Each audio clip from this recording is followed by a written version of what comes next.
Hello बच्चों, इससे जो पहले वाली क्लास थी हमारी पिछली क्लास में हम लोगों ने स्थिर वैद्युत के बारे में जाना था और आवेश और आवेश के गुणों के बारे में हमने जाना था। उसके आगे की चर्चा आज हम करेंगे आवेश का क्वांटीकरण। तो आवेश का क्वांटीकरण क्या होता है, अगर हम इसको मतलब जनरली भाषा में समझें तो क्वांटीकरण का मतलब होता है, थोड़ा सा दिमाग को हट के लें, काउंटिंग से करने से मतलब होता है काउंटिंग। तो जिसमें आवेशों का काउंट किया जाए, आवेशों को गिना जाए, वह कहलाता है आवेश। आवेश का क्वांटीकरण। यदि अगर हम किताबी तौर की भाषा की बात करें तो वह परिभाषा यह होती है, प्रत्येक आवेशित आवेशित वस्तु पर आवेश एक निश्चित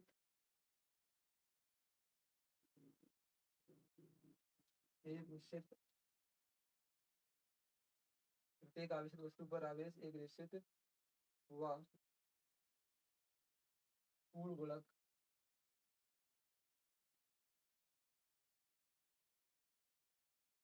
होता है, जिसे मूल आवेश आवेश कहते हैं।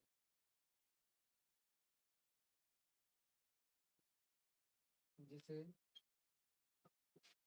स्मॉल ई से व्यक्त करते हैं।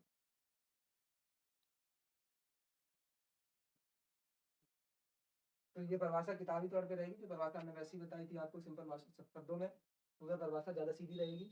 लिखना आपको ऐसे ही है, प्रत्येक आवेशित वस्तु पर आवेश एक निश्चित निश्चित वह पूर्ण गुणक में होता है, पूर्ण गुणक में होता है।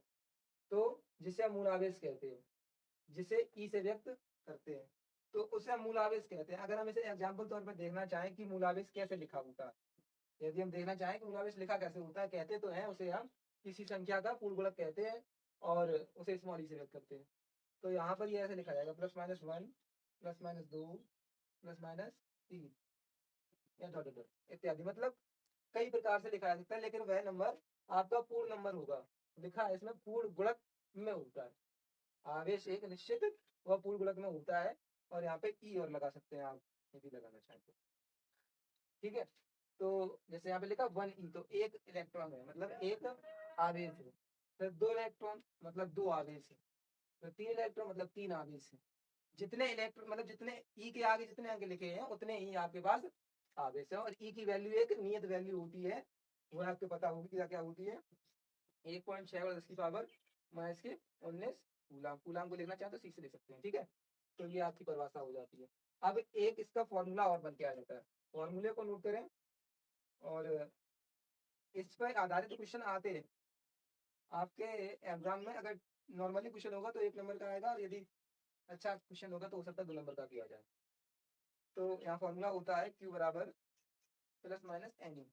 ठीक है, +-Ne सूत्र लिखा होता है, और यहाँ पर ज्यादातर यूज हम लोग सूत्र का करते भी हैं, तो Q बराबर Ne पर ही कर लेते हैं, क्योंकि प्लस की निकालते हैं, माइनस का रख के कौन निकालेगा। ठीक है, तो आपकी ये परिभाषा और ये आपका एग्जाम्पल, इनकी वैल्यू और ये फॉर्मूला, इतना आप नोट करिए। देखेंगे हम Q बराबर +-Ne, ये हमने फॉर्मूला लिखा था, तो इस फॉर्मूले पर आधारित क्वेश्चन देखते हैं। तो यहाँ पर किसी चालक पर एक बिंदु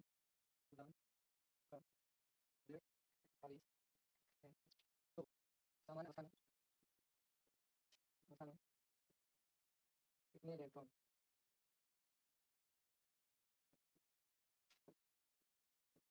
अधिक होंगे। ठीक है, तो यहाँ पर किसी चालक पर 1.0 कूलाम का ऋणावेश है, तो सामान्य अवस्था में कितने इलेक्ट्रॉन अधिक होंगे। तो कितने इलेक्ट्रॉन अधिक होंगे, और हमने ये भी कहा था जब इलेक्ट्रॉन अधिक होते हैं तो आवेश कैसा होता है। जब इलेक्ट्रॉन हमारे मतलब अधिक होते हैं, जब इलेक्ट्रॉन अधिक होते हैं तो हमारा आवेश जो होता है वो ऋणावेश होता है। जब इलेक्ट्रॉन की कमी होती है तब आवेश धनावेश होता है। तो इससे पहले वीडियो हमने आपसे कहा था कि जो आवेश मतलब जो इलेक्ट्रॉन होते हैं वो कमी में है या अधिकता में। अगर अधिक होते हैं तो आपका ऋणावेश है, और अगर कम होते हैं, न्यूनतम होते हैं, तो आपका धनावेश है। ठीक है, और तुम लोग पढ़ते नहीं हो, सीधी सी बात ये है। यहाँ पर Q बराबर मतलब दे रहा है आपका कितना 1.0 कूलाम। ठीक है, कूलाम को आज से लिखेंगे C, शॉर्ट में चलेंगे एकदम सॉल्व। अब देखो, फिर हमने फॉर्मूला बताया था Q बराबर N। ठीक है भाई, और एक चीज हमने पहले बताई थी आपको कि E का मान कितना होता है, प्रश्न E का मान कितना होता है भाई, 1.6 गुणा 10 की पावर -19 ये होता है। अब देखो Q पता है और E पता है, क्या नहीं पता N। और क्या पूछ रहा है, कितने इलेक्ट्रॉन अधिक होंगे, मतलब इलेक्ट्रॉनों की संख्या पूछ रहा है ना, कितने इलेक्ट्रॉन अधिक होंगे। तो यहाँ पर हम लिखेंगे Q का मान हो जाएगा 1.0 का मतलब कुछ भी नहीं, मतलब 1 है, उसके आगे कुछ डिजिट नहीं है, तो मतलब एक जीरो को मैथ नहीं दे सकते। तो यहाँ पे N का मान निकालना है, E का मान 1.6 गुणा 10 की पावर -19। अब यहाँ पे ये लिखा है गुणा में, तो यहाँ आ जाएगा इसके बेटे में, हो जाएगा 1 बटे में 1.6 गुणा 10 की पावर -19 बराबर N।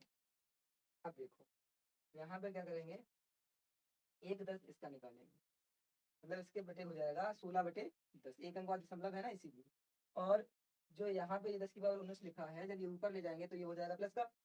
तो जब 10 की पावर 19 से हम 1 10 ले लेंगे, तो 1 10 इसका और 1 10 इसका, ये पहले चौथी से ऊपर जाएगा। ठीक है, तो 10 गुणा 10 100 हो जाएगा, और यहाँ पे ये ऊपर होगा 10 की घात कितना होगा 18, तो हो जाएगा कितना 10 × 10, 2 बार 10 आएगा, एक बार यहाँ से और एक इसका निकाल लेंगे, तो यहाँ पे होगा 10 की पावर 18 बटे में 16, 2 पंचे 10, 2 अट्ठे 16, 2 पंचे 10, 2 चौको 8, 25 गुणा 10 की पावर 18 बटे 4। ठीक है, यहाँ देखो 25 गुणा 10 की पावर 18 बटे में 4।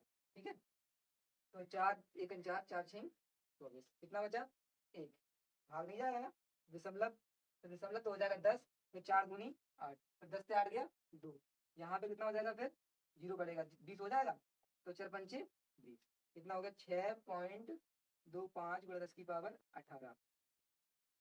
तो इतने इलेक्ट्रॉन आपके अधिक हो जाएंगे। ठीक है, मतलब एन की संख्या आ जाएगी 6.25 गुणा 10 की पावर 18। अच्छा, एक बार ये कैलकुलेशन फिर से देख लो, यहाँ पे 4 6 24 बचा 1, अब भाग आया दशमलव, तो एक के आगे जीरो लगेगा, दशमलव मतलब हम लगाएंगे, तो 10 4 दूनी 8, फिर बचा 2 के आगे जीरो लगाएंगे, तो 4 पंचे 20, तो फिर आपका 6.25 की पावर 18। ठीक है, इसी तरीके से ये क्वेश्चन आपको मिला, हम करेंगे अभी। इसी पर 2.4 की पावर -18। ठीक है, डन का आदेश है। ठीक है, तो कितने इलेक्ट्रॉनों की अधिकता होगी, कितने इलेक्ट्रॉनों की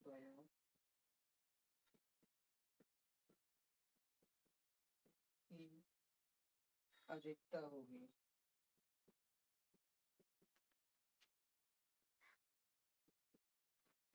ठीक है,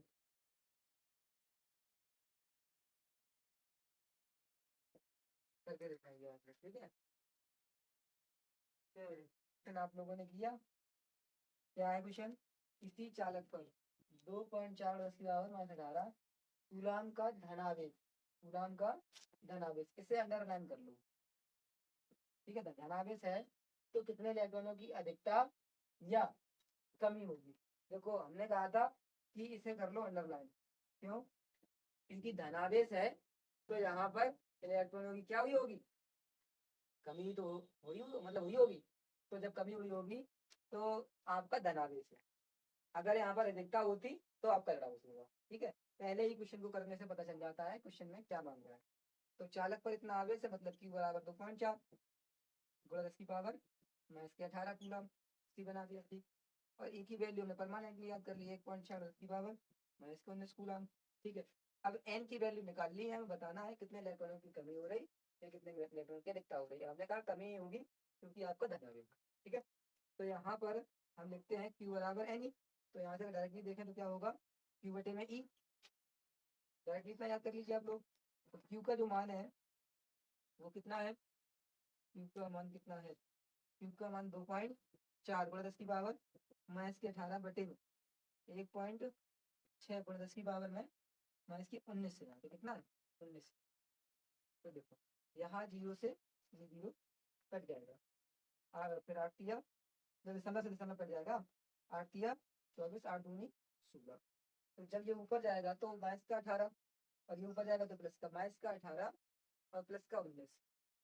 तो 19 से 18 घटेगा, बचेगा केवल 1। तो 10 की पावर 1। तो यहाँ पर ऐसे घातों में जब क्या होता है, ये आधार है ना, ये 10 10 जो ये आधार है, तो इस आधार को देखते दोनों में समान है। फिर उसके बाद जो घातें होती हैं, तो उन घातों में देखते हैं हम कि अगर गुणा में है तो घातें जुड़ जाती हैं, अगर भाग में है तो घातें घट जाती हैं। तो अभी हम इसको जब ऊपर ले जाएंगे तो ये प्लस की हो जाएगी, जब प्लस की होगी तो गुणा में होगी, जब गुणा में होगी तब आपकी घटा सॉल्व पे करके कितना आएगा, 1 आएगा। ठीक है, अभी सब आप लोग इतना याद करते चलिए पहले से। 3/2 गुणा में 10 रह जाएगा, 10 की पावर 1 रह जाएगा। ठीक है, तो 2 पंचे 10 और 5 दिया 15, कितना आ गया 15। तो कितने इलेक्ट्रॉनों की क्या होगी, अधिकता होगी या कमी? तो यहाँ पर कमी होगी, क्योंकि धन आवेश है। तो यहाँ पर लिखेंगे 15 इलेक्ट्रॉनों की कमी, इलेक्ट्रॉनों की कमी। ठीक है, तो आपका ये क्वेश्चन का ये आंसर हो जाएगा। अब इसके आगे हम लोग क्या करेंगे कि अब जो ये इसके मतलब बहुत से क्वेश्चन है इस फॉर्मूले पर आधारित, तो उन क्वेश्चनों को हम एक साथ लगाएंगे, खूब जितने जितने सारे मतलब जितने सारे क्वेश्चन होंगे उतने सारे सभी क्वेश्चन लगाएंगे। और अभी जो अपना चल रहा था चैप्टर का स्टार्टिंग, वही हम बिल्कुल तरीके से पढ़ेंगे। ठीक है।